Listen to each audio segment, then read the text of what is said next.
What's up, all my Hondetics? I got a request to review and react to some Wing Chun training.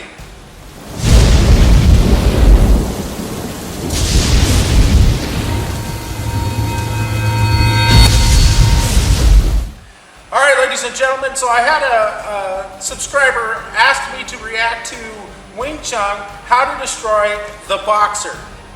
So I'm going to watch it, give you some of my thoughts.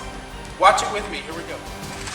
So Master Wong, now we're outside, you know, what about if you come across in the street somebody knows like a lot of boxing movement? How do you reckon Wing Chun can deal with that? This is the thing. What do you mean by that? Well, I mean, like, you know, actually, I'm having some gloves on, aren't I? Yeah, you need some glove on. If you don't want your hand to be broken, and then you can't grab no more titty, then you definitely need a pair of gloves. Test that, see what you mean. Yeah, so what do you mean? Basically, you know, if somebody gives you some basic boxing movement or something like and this is exactly what happened.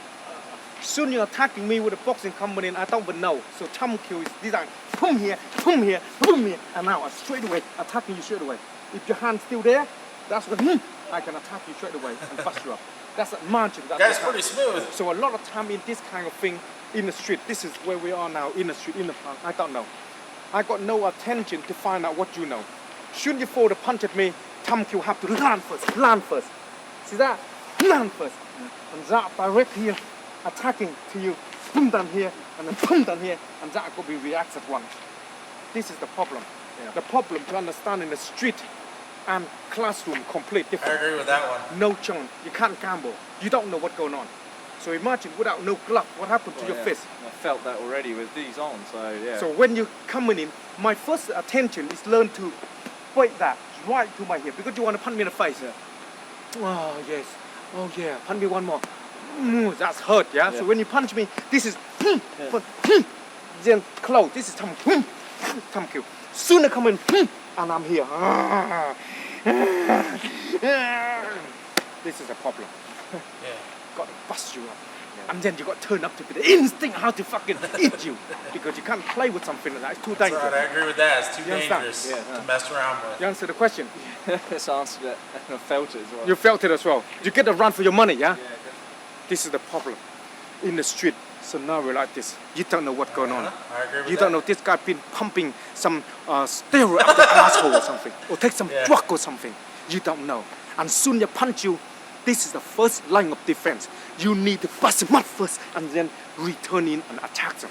And you got to make sure you turn into your killing instinct so you can able to deal with that. Does that answer your question? Nice. I agree with a lot of what he says. Now, he's obviously at a master level in what he does, and he's very good with it. I know this is kind of a classroom setting. I was a Master Sergeant in Arizona Rangers. I was on the training staff at the Arizona Ranger Training Academy, and one of the things that I taught was street survival and self-defense. And when we got new people who were coming in to be Rangers, we had to assume that they knew zero. Some of this stuff is more of an advanced technique.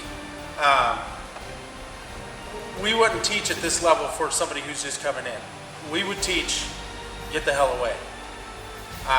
Especially when dealing with a guy like me, I'm 6'4", I'm a big dude. Used to be a strongman competitor. I could hurt somebody just with my sheer size. So we didn't teach on this level, but I agree with what he's saying and having an awareness of what's going on, and then also if you need to fight, because there's not always a chance that you're going to be able to run away, which is what I recommend first. If you can get away, get away. But if you can't, you take it to him. You take a piece with you. I agree with that. You may get your ass handed to you, but you take a piece with you. And you do not stop until you can safely get away. Most fighters that you see in the street in these situations, when having something turned back to them, will quit. Now, I'm dealing with this in a law enforcement mindset because I've had to deal with drunks and that kind of stuff. And my first instinct is never to go hands-on, never to do that. Is to give space, try and talk your way out of it. And I know that sometimes there's no reasoning with a drunk or somebody who's high on something. But get in, protect yourself at all times, keep your hands up, keep your eyes up, you know, clear so you can still see. Keep your hands up but still be able to see. And use your body to your advantage. Now a lot of the stuff that he was doing, he was basically throwing them off balance, getting their hands out of the way, trying to create a position of advantage of them. And I agree with what he's doing. So I think these are good techniques to learn. I agree with what he's saying. Don't ever give up. That killer instinct needs to come involved. If you're in a point where it's a life or death situation, you cannot stop. You have to go. They're either going to kill you or you're going to take a piece of them with you and you're going to walk away.